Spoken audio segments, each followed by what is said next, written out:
भक्त बंधुओं, आज की यह कथा हर कोई नहीं सुन सकता। इसे पूरा वही भक्त सुन पाता है जिसके मन में भगवान शिव के लिए सच्चा प्रेम, सच्चा विश्वास और सच्ची भक्ति होती है। क्योंकि भक्तों, इस पवित्र कथा को सुनने मात्र से भगवान शिव की ऐसी विशेष कृपा प्राप्त होती है जो हर किसी के भाग्य में नहीं लिखी होती। कहा गया है, इस कथा को जो भी श्रद्धा से सुन लेता है उसकी औलाद की गरीबी दूर हो जाती है, उसके बच्चों के ऊपर मंडराते कष्ट, बाधाएं, संकट सब राख हो जाते हैं। औलाद की लंबी उम्र, घर परिवार की समृद्धि, जीवन में शांति और सहजता, ये सब महादेव स्वयं प्रदान करते हैं।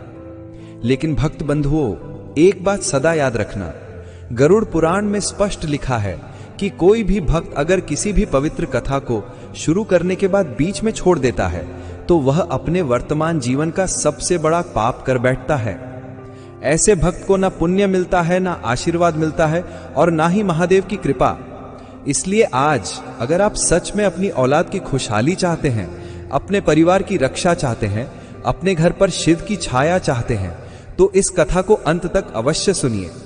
और भक्तों, कथा शुरू करने से पहले एक छोटा सा काम कर दीजिए, नीचे कमेंट में हर हर महादेव लिख दीजिए। यह केवल एक शब्द नहीं है, यह महादेव से जुड़ने का पहला कदम है। तो आइए भक्त बंधुओं, अब अपने मन को शांत करिए, श्रद्धा को दिल में बसाइए और इस दिव्य कथा को ध्यान से, भक्ति से और पूर्ण विश्वास से सुनिए। अब कथा आरंभ करते हैं। यह कथा है एक छोटे से धूल मिट्टी से सने गांव की, जहां जीवन की रफ्तार बहुत धीमी थी और जहां आशा की किरणें अक्सर बादलों के पीछे छिपी रहती थी। सड़क पर एक दमकती हुई बड़ी गाड़ी आकर रुकी है। उस गाड़ी से उतरा एक अमीर, शानदार कपड़े पहना हुआ आदमी, जिसके हाथ में सोने की घड़ी थी और उसके चेहरे पर एक अलग ही चमक थी। गांव वालों ने फुसफुसाहट शुरू कर दी, यह कौन है, यह कहां से आया है? गोविंद और तिलक भी दूर खड़े होकर यह दृश्य देख रहे थे। उनकी आंखें उस आदमी की चमचमाती कार और उसके साफ सुथरे कपड़ों पर ठहर गईं। यह आदमी गांव का नहीं था। जल्द ही पता चला कि वह आदमी पास के शहर से आया है, उस शहर का जिसका नाम उन्होंने सिर्फ कहानियों में सुना था, जहां बड़ी बड़ी इमारतें होती हैं और जहां पैसा पेड़ों पर उगता है, ऐसा लोग मानते थे। तिलक ने अपने बड़े भाई के कंधे पर हाथ रखा और धीरे से कहा, भैया, क्या हम भी कभी ऐसे बन पाएंगे? गोविंद ने गहरी सांस ली।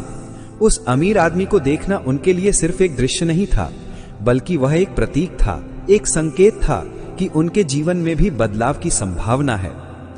उसने तिलक को देखा, फिर आसमान की ओर देखा, जैसे शिवजी से पूछ रहा हो, क्या अब समय आ गया है प्रभु? उसी रात मां कांता जब अपनी शिव पूजा कर रही थी, तब गोविंद और तिलक उनके पास आए। गोविंद ने कहा, मां, अब और नहीं, हम आपकी ये हालत नहीं देख सकते, हमने फैसला किया है। मां कांता ने प्यार से उनके चेहरों को सहलाया और कहा, क्या फैसला मेरे लाल? तिलक ने उत्तर दिया, मां, हम शहर जाएंगे, उसी शहर जहां से वहां आदमी आया था। हमें पता है कि वहां काम है, वहां अवसर है, हम वहां मजदूरी करेंगे, कुछ सीखेंगे और आपके लिए एक खुशहाल जीवन लेकर वापस आएंगे। मां कांता की आंखों में उनका लाया हुआ सूखा भोजन 2-3 दिन में ही खत्म हो गया।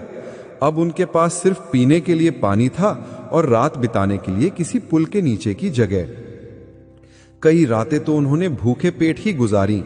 गोविंद बड़ा होने के नाते अपनी थकान और निराशा को छिपाने की कोशिश करता था, पर तिलक का मुरझाया हुआ चेहरा देखकर उसका दिल रोता था। तिलक अक्सर उदास होकर पूछता, भैया, क्या मां की प्रार्थनाएं बेकार गईं? क्या भोलेनाथ ने हमें त्याग दिया? ऐसे समय में गोविंद अपनी सारी शक्ति जुटाकर उसे गले लगाता। वह जानता था कि तिलक का विश्वास डगमगा रहा है और उसे सहारा देना उसका फर्ज है। गोविंद कहता, तिलक, ये क्या कह रहा है? मां की प्रार्थनाएं तो कभी बेकार नहीं जा सकती और हमारे भोलेनाथ तो महादेव हैं, वो कभी अपने भक्त को नहीं छोड़ते। ये हमारी कठिन परीक्षा चल रही है। याद है मां ने क्या कहा था? हर बाधा को शिव की परीक्षा समझना। जब उनका मन बिल्कुल टूट जाता तो वे दोनों किसी शांत कोने में बैठकर आंखें बंद कर लेते और अपनी मां की तरह मन ही मन ओम नमः शिवाय का जाप करते। इस जाप से उन्हें एक अजीब सी शांति और अदृश्य ऊर्जा मिलती थी। उन्हें लगता था जैसे उनकी मां की आवाज उनके पास ही कहीं गूंज रही हो। इस बीच गांव में मां कांता की हालत भी कुछ ठीक नहीं थी। बेटे शहर चले गए थे और उनकी चिंता उन्हें अंदर ही अंदर खाए जा रही थी। उन्हें पता था कि उनके बच्चे कितने सीधे और भोले हैं और शहर कितना निर्दयी हो सकता है। कांता मां ने अपना हर पल शिव की भक्ति में लगा दिया था। उनका घर अब एक छोटा सा मंदिर बन गया था। वे अखंड दीपक जलाकर रखती थीं और दिन में कई बार रुद्राक्ष की माला लेकर बैठ जाती थी। हे मेरे भोलेनाथ, मेरे बच्चों को सहारा देना, भटकने न देना। उनके मार्ग की हर बाधा को तुम स्वयं पार करना। वह फूट फूट कर रोती थी, पर अगले ही पल शिव का ध्यान करके अपने मन को शांत कर लेती थी। उन्हें अपने बच्चों से ज्यादा शिव की शक्ति पर विश्वास था। वह जानती थी कि शहर की कठिनाइयां उनके बच्चों का कच्चा मन तोड़ सकती हैं, पर उन्हें यह भी विश्वास था कि भक्ति की शक्ति उन्हें टूटने नहीं देगी। मां की ये अटूट प्रार्थना एक अदृश्य कवच बनकर दूर शहर में भटक रहे गोविंद और तिलक को हर खतरे से बचा रही थी। एक शाम लगातार काम की तलाश में असफल होने के बाद दोनों भाई एक खाली पड़ी इमारत के कोने में बैठे थे। उनकी आंखों में निराशा की गहरी छाप थी। उनकी जेब खाली थी और पेट भूख से जल रहा था। गोविंद ने अपनी निराशा में एक पत्थर उठाया और उसे जमीन पर पटकने ही वाला था कि उसे अपनी मां का चेहरा याद आ गया, शांत, भक्तिमय और विश्वास से भरा हुआ।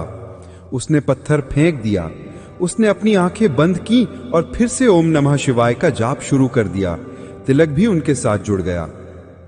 अचानक उन्हें लगा जैसे उनके कानों में किसी की आवाज आई हो, हिम्मत मत हारो। जैसे ही उन्होंने आंखें खोली, उन्होंने देखा कि उस अंधेरी इमारत के पास एक छोटा सा चाय वाला अपनी दुकान बंद कर रहा था। वह आदमी उनके पास आया। उसने उनकी थकान और मायूसी भांप ली। अरे भाई, तुम दोनों यहां ऐसे क्यों बैठे हो? बड़े परेशान लग रहे हो, उस आदमी ने पूछा। गोविंद ने अपनी सारी कहानी टूटे शब्दों में उसे सुनाई। चाय वाले का नाम था शंकर, यानी कि एक और संकेत, जैसे शिवजी ने उसे भेजा हो। शंकर ने उन्हें देखा, मुस्कुराया और कहा, घबराओ नहीं, शहर बड़ा है पर यहां अच्छे लोग भी हैं, तुम मेरे साथ चलो। उस शंकर नामक व्यक्ति ने उन्हें न सिर्फ पेट भर खाना, बहुत कम सोते थे। दिन में कठोर परिश्रम करने के बाद रात में जब सब सो जाते तो वे चुपके से उठकर कारखाने के पुराने फेंके हुए हिस्सों को इकट्ठा करते। गोविंद ने देखा कि कारखाने में लोहे और कल पुर्जों का काम होता है। हालांकि उन्हें मशीनों के बारे में कुछ खास जानकारी नहीं थी, पर तिलक का दिमाग बहुत तेज था। तिलक, जो हमेशा शांत रहता था, अब मशीनों की भाषा समझने लगा था। वो देखता था कि कौन सा पुर्जा कैसे काम करता है और कौन सा पुर्जा किस कारण खराब होता है। वो छोटे मोटे बेकार पड़े कल पुर्जों को साफ करता और उन्हें वापस जोड़ने की कोशिश करता। ये उनका छिपा हुआ स्कूल था। गोविंद उस छोटे भाई की लगन देखकर प्रसन्न होता। वो उसे हर संभव मदद करता। कभी किसी अनुभवी कारीगर से कोई बात सुन ली तो आकर तिलक को बताता। उनके लिए ये काम सिर्फ पैसे कमाने का जरिया नहीं था, बल्कि ये हुनर सीखने का एक अनमोल अवसर था। कारखाने का एक वरिष्ठ कारीगर था जो अपनी कारीगरी के लिए बहुत मशहूर था। उसका नाम था दामोदर बाबू। वो स्वभाव से थोड़े कड़क थे और किसी को आसानी से सिखाते नहीं थे। एक दिन दामोदर बाबू की एक महत्वपूर्ण मशीन खराब हो गई।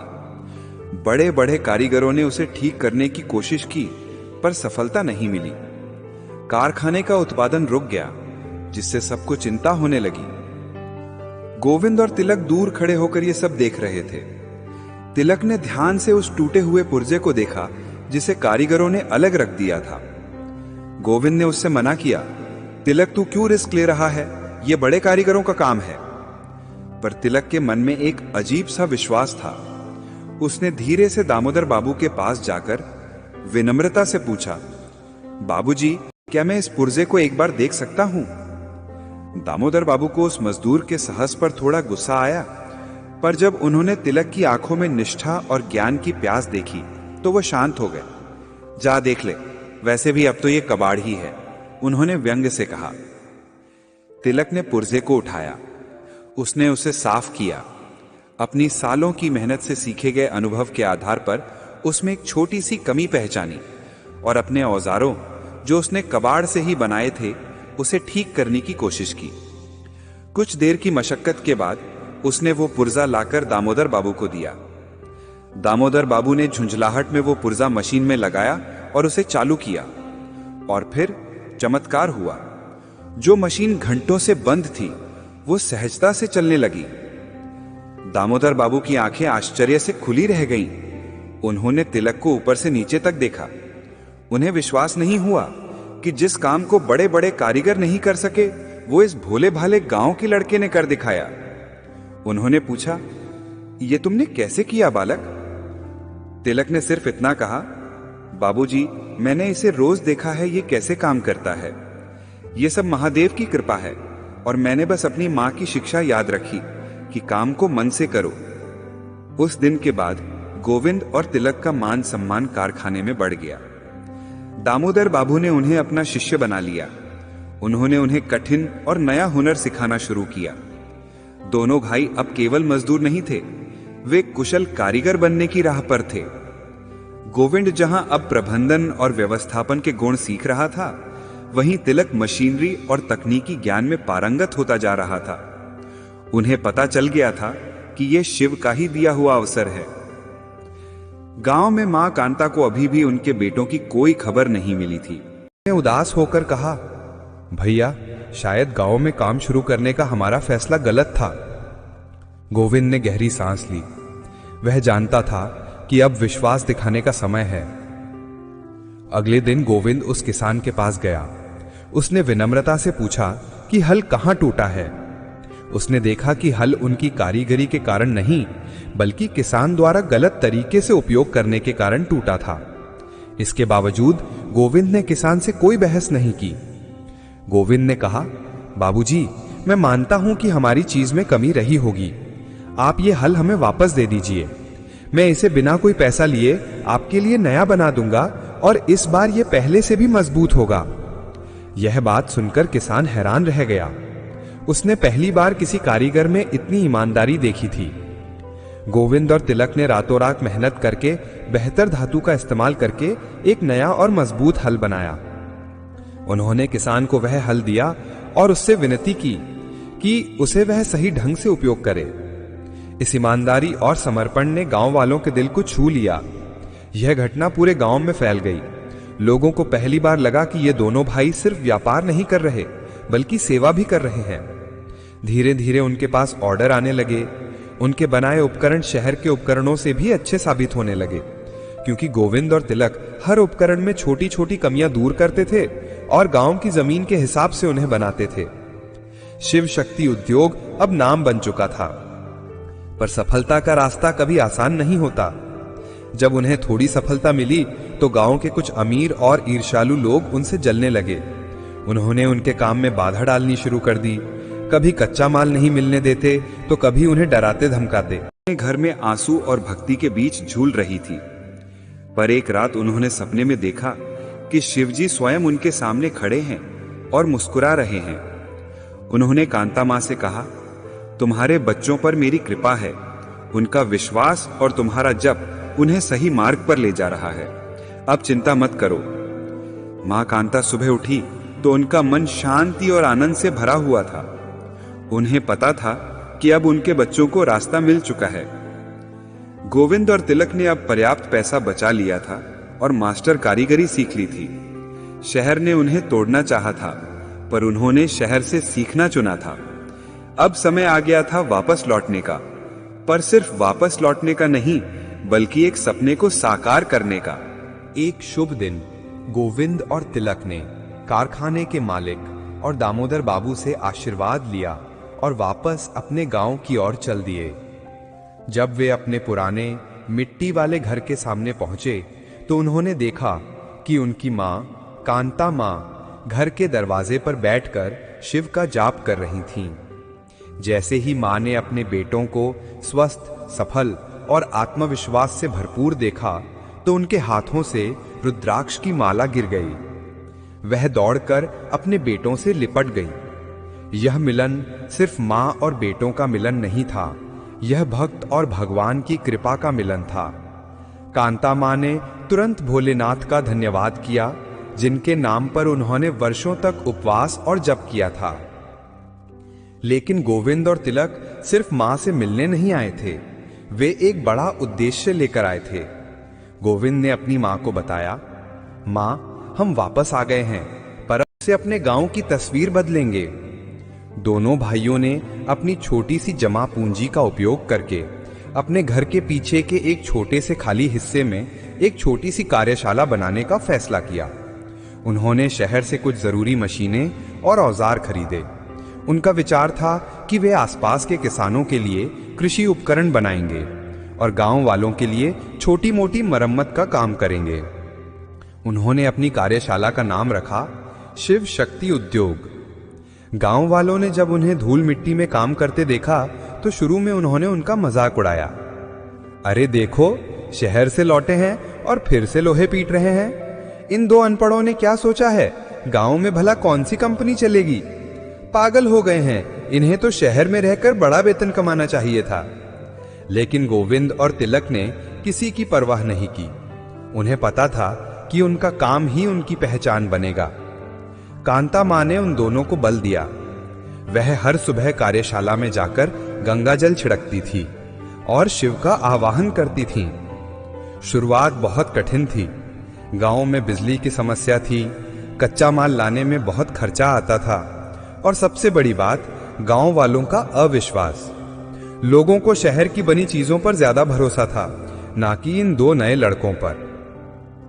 एक बार उन्होंने एक उत्कृष्ट हल यानी कि हल चलाने का उपकरण बनाकर एक बड़े किसान को दिया। किसान ने कुछ दिन इस्तेमाल किया और फिर वह हल टूट गया। किसान गुस्से में कार्यशाला में आया और चिल्लाने लगा। किसान ने कहा, तुम दोनों ने मेरा समय और पैसा बर्बाद कर दिया। तुम्हारी ये शिव शक्ति किसी काम की नहीं है। गोविंद और तिलक पर यह आरोप एक बड़े वज्रपात जैसा था। उनका दिल टूट गया। रात को दोनों भाई कार्यशाला में बैठकर सोचते रहे। प्रबंधन कौशल और तिलक का तकनीकी ज्ञान मिलकर ऐसे उत्पाद तैयार कर रहे थे जिनकी गुणवत्ता बेजोड़ थी। अब गांव के किसान दूर दूर से आकर उन्हीं से उपकरण खरीदते थे। लेकिन गांव का एक अमीर आदमी था जिसका नाम था धर्मपाल। वह अपनी अमीरी के घमंड में चूर रहता था और नहीं चाहता था कि गोविंद और तिलक जैसे गरीब घर के लड़के उससे आगे निकल जाएं। धर्मपाल की अपनी पुरानी दुकानें थी जहां वह शहर के महंगे और घटिया उपकरण बेचता था और गोविंद तिलक की वजह से उसका व्यापार चौपट हो रहा था। धर्मपाल ने गोविंद और तिलक को बर्बाद करने की ठान ली। सबसे पहले उसने गांव के कच्चे माल के सप्लायरों को पैसे खिलाकर उन्हें गोविंद और तिलक को माल ना देने के लिए मना लिया। जब दोनों भाई सुबह काम पर गए तो उन्हें पता चला कि उनका सारा कच्चा माल खत्म हो चुका है और कोई उन्हें माल देने को तैयार नहीं है। गोविंद ने चिंता में तिलक से पूछा, तिलक, ये क्या हो रहा है? सारे रास्ते बंद हो गए हैं। तिलक ने उत्तर दिया, भैया, ये कोई संयोग नहीं, ये शत्रु की चाल है। गोविंद जानता था कि यह धर्मपाल का काम है। उसने धर्मपाल के पास जाकर विनम्रता से बात करने की कोशिश की, पर धर्मपाल ने उन्हें अपमानित किया और कहा, जाओ अपनी उस टूटी फूटी कार्यशाला को बंद करो और वापस शहर में जाकर मजदूरी करो। यह व्यापार तुम्हारे बस का नहीं है।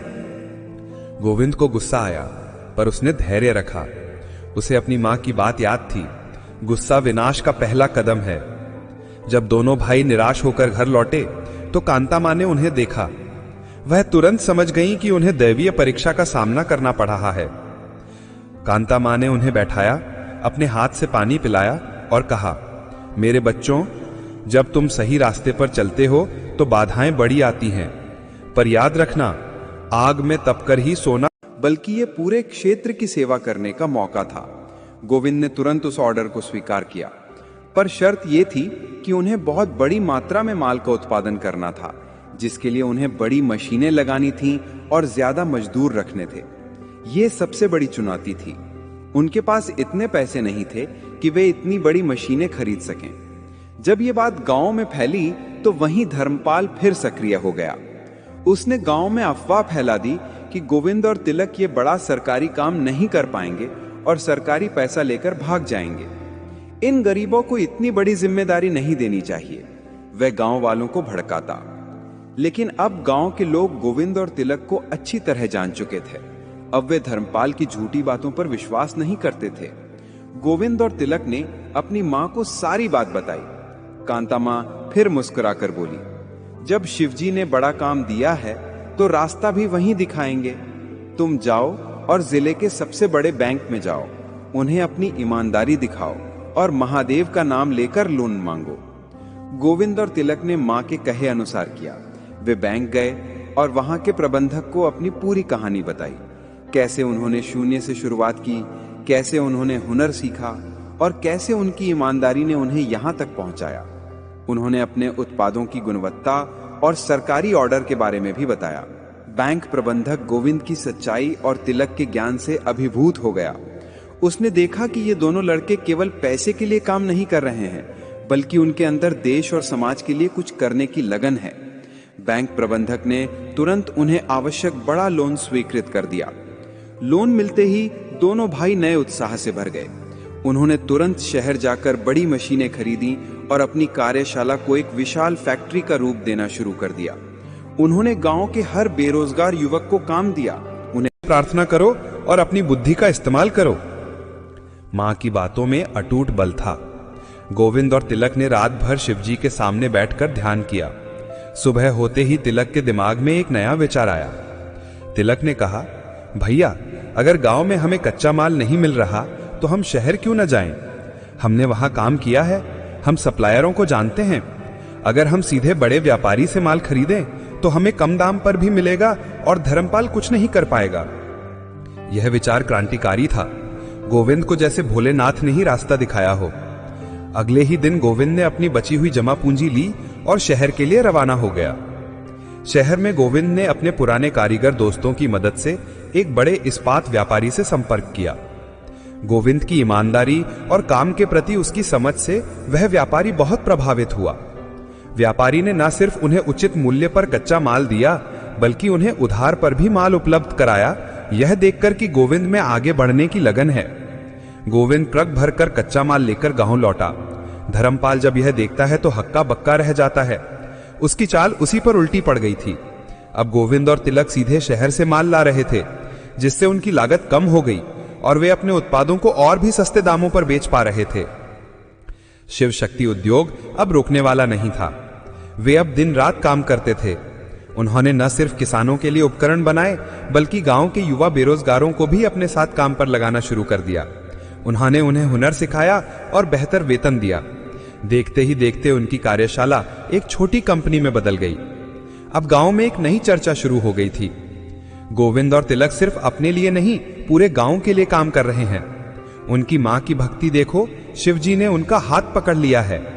गोविंद और तिलक ने अपनी कमाई से सबसे पहले अपने कच्चे घर को पक्का बनवाया और उसमें कांता मां कांता ने जब अपने बच्चों की सफलता और उनका यह परोपकारी भाव देखा तो उनकी आंखों से आनंद के आंसू बह निकले। गोविंद और तिलक अब केवल सफल व्यापारी नहीं थे, वे गांव के आदर्श बन चुके थे। धर्मपाल की अमीरी अब ईर्ष्या में सिमट कर रह गई थी, जबकि गोविंद और तिलक की ईमानदारी ने उन्हें जनता का सम्मान दिला दिया था। शिव शक्ति उद्योग अब सिर्फ एक कार्यशाला नहीं, बल्कि उम्मीद की किरण बन चुका था।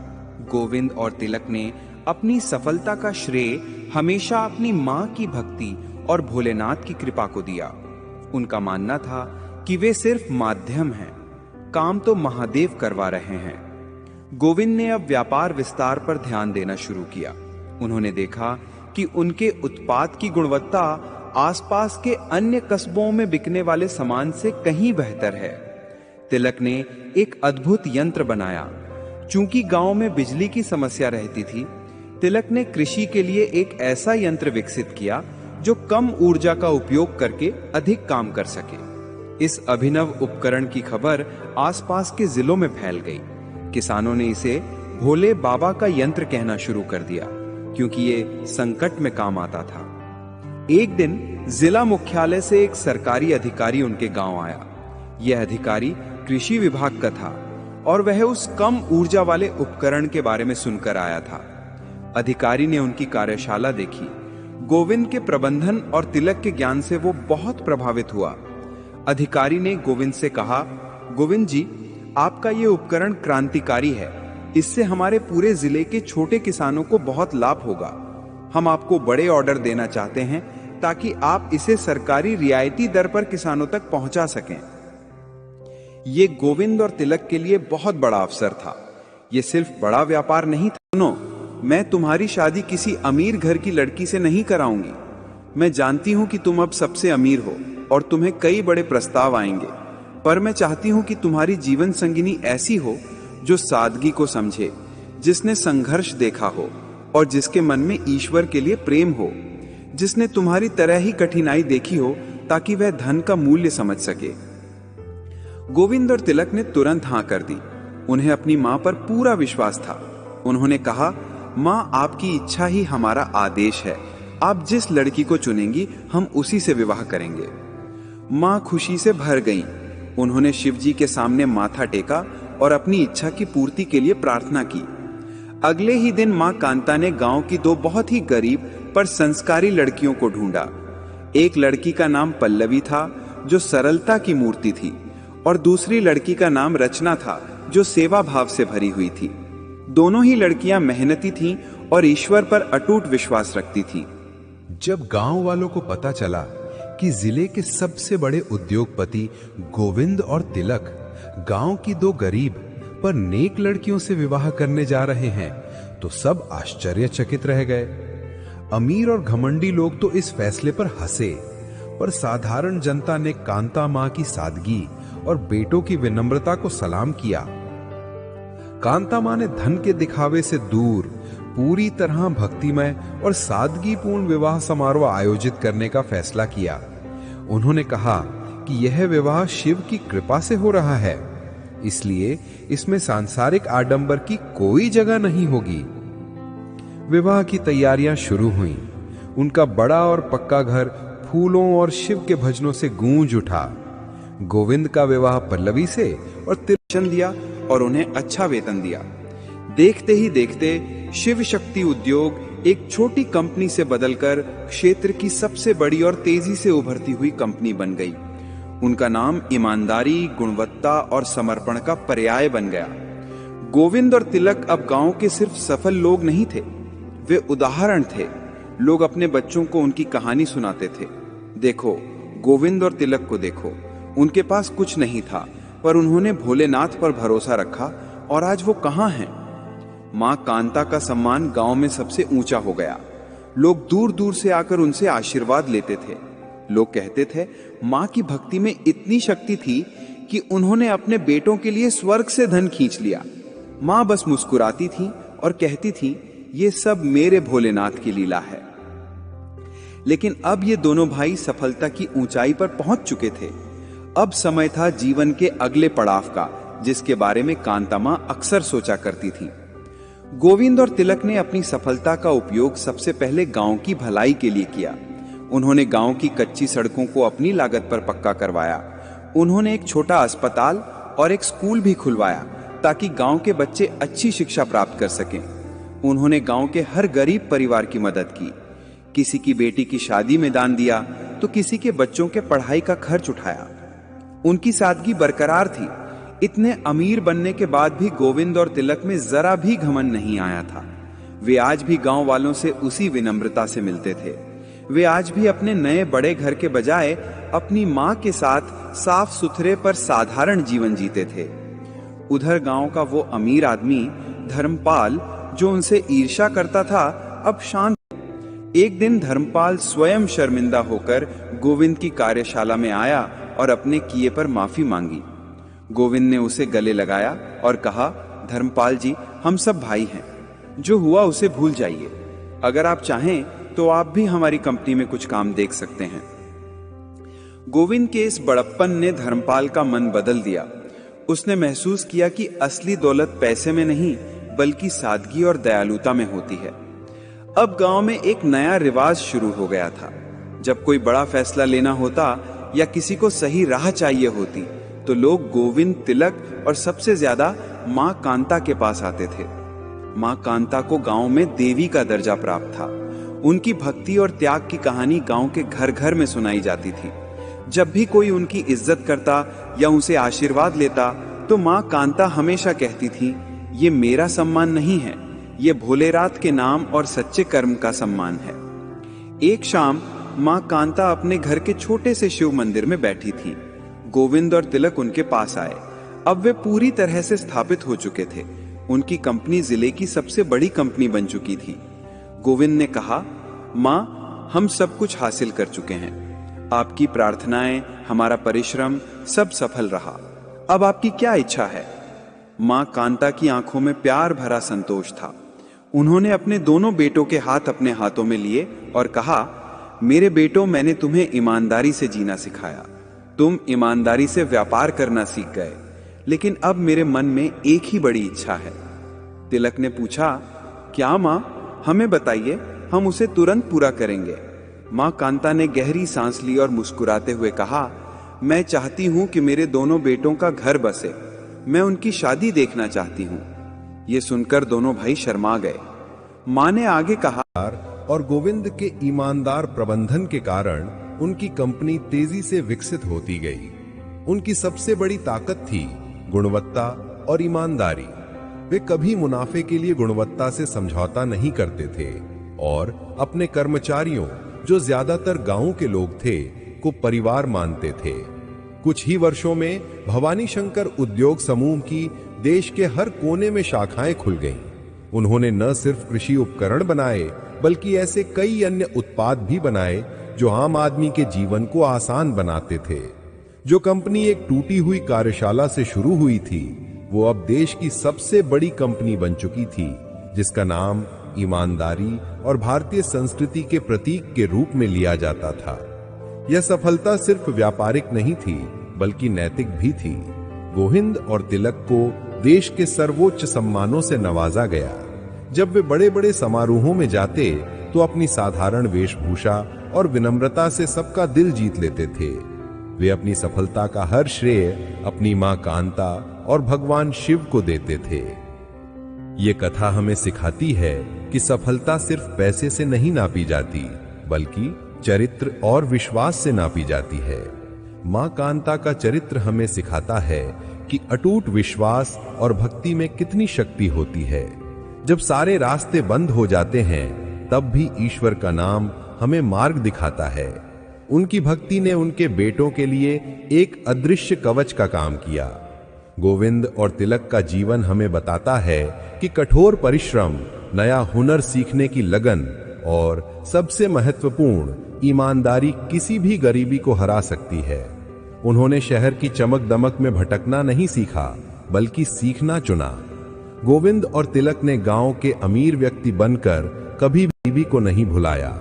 उन्होंने अपनी संपत्ति का उपयोग समाज की भलाई के लिए किया और यही कारण था कि उन्हें पैसे से ज्यादा सम्मान मिला। उनका विवाह सादगी और संस्कार का प्रतीक बना, जो दर्शाता है कि असली खुशी दौलत में नहीं, बल्कि प्रेम और मूल्यों में है। आज भी उस गांव में, जिसे अब शिवपुरी कहा जाता है, लोग गोविंद और तिलक की कहानी सुनाते हैं।